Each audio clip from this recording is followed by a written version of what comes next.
Okay, alright, fellas.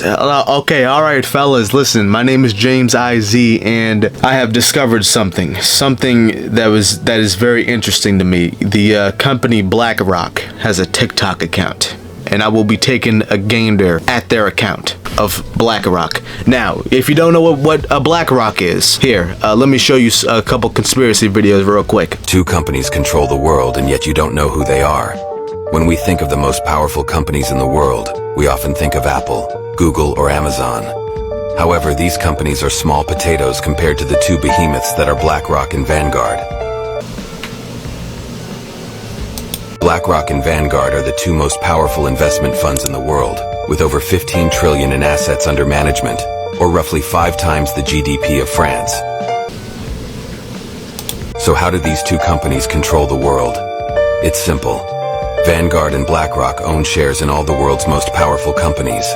They are the largest shareholders in Google, Apple, Facebook, Amazon, and Microsoft. They are veritable financial monsters. The two of them own absolutely everything in pharmaceuticals, transport, banking, and the media. It's simple. Every time you do something, you make BlackRock and Vanguard richer.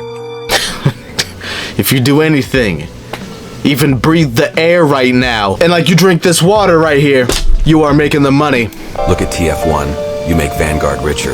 You go on Instagram, you make BlackRock richer. Exactly. You buy an iPhone, you make Vanguard richer. Exactly. And the terrifying thing is, you lay your head down to sleep at night, you are making them money. You could do like your own research behind their company and, you know, behind everything, but I want to take a gander at their little TikTok account that I found out about, and they only have 32,000 followers, which is crazy to me because they pretty much own the website, and like they don't even have 1 million. Like, what the fuck is wrong with you niggas? Like, you own this shit.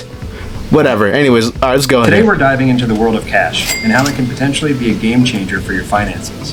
Keep watching. I mean, isn't that the whole point of finances, is to have cash in the first fucking place? Okay. Find out 3 things you should consider when it comes to cash in uncertain markets. You know what? Hold on. Let me shut up and stop being a smartass, because you know it's like a BlackRock and they own everything. So, let me just shut up and listen, eh? Historically, cash has often been seen as a temporary parking place for funds, or as a means to bridge the gap between investment opportunities.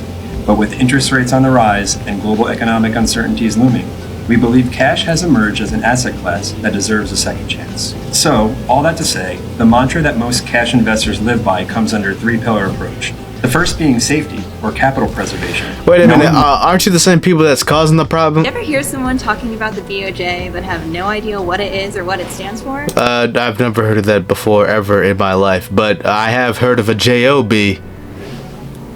Yeah, get a job, nigga. What the fuck you watching my video? Let me explain. And no, I didn't mean PB&J. I didn't mishear you. Yeah, you meant a BOJ. Talk, lady. BOJ, aka the Bank of Japan. The BOJ is the Central Bank of Japan. Bank of Japan. What? Okay. And is in charge of the country's monetary policy, which includes setting interest rates.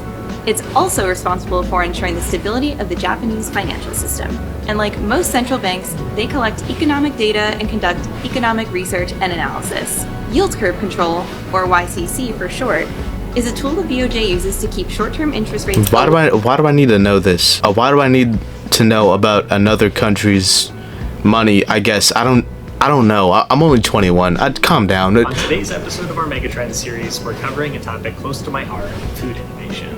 By 2060, the global population is expected to reach 10 billion people. And by 2030, we will see the middle class double in size. With more people and more wealth, we need a lot more food. But global food systems are already strained. 811 million people were failed to be nourished in 2020. Food innovation can help bridge the gap between production and consumption by creating more efficient food systems. For example, precision farming techniques using robotics and AI can use a fraction of the water and chemicals as traditional methods. Or alternative proteins like plant-based meat and dairy products. Oh god, they're doing it. Oh god, they brought up the plant-based meat. Oh god. Like, what's next? The insects? Like, what's next? Fuck off! What is all this talk about the US credit rating downgrade, and what does it all mean? Basically, a credit rating is used by investors, pension funds, and sovereign wealth funds to gauge the creditworthiness of the United States. Following the debt ceiling standoff a few months ago, Shut the hell up, you demon. A bond is kind of like a slice of pizza. Imagine you have a slice of plain cheese pizza and you're presented with an opportunity. You can either eat your plain slice now or lend it to a friend who will give you a slice with toppings in the future. When you get the pizza back with the extra toppings on it, you were compensated with toppings for how long you lent it out. This means you got paid interest. Never mind. For lending. This is the gist of how bonds work, except with real money instead of pizza, of course. You could spend the money you have now, or you could lend it out and get paid more money in the future, aka getting paid interest. In this situation... Okay. The concept of artificial intelligence has been around for over 70 years. I mean, this man looks like an artificial Wait. Is this an artificial intelligence? Because, I mean, like, he looks just like one. Suddenly, it's showing up everywhere.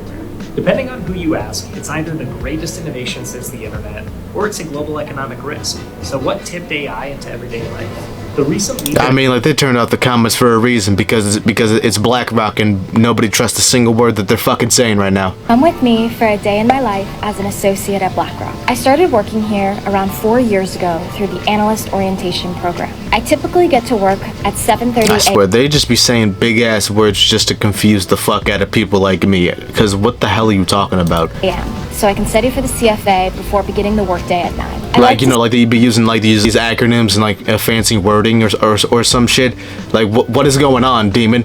Sip on some coffee while checking my emails before picking up any ongoing projects for the week. I'm currently an associate in our retirement solutions team within multi-asset strategies and solutions, MAS for short. As BlackRock's head of thematics and active equity ETFs, it's important that my team and I stay on top of the world. Like, yo, I swear, only people that be using like these big ass words that can like run the world or something, bro. Like, I don't understand a single word that they're saying, and I'm just confused and scared. I don't ever want to go back to that. I don't want to go back to their TikTok account ever again in my life. Like, it's just confusing and scary because we know what they're capable of and they speak English, but we still don't know what they're talking about. You know what I'm saying?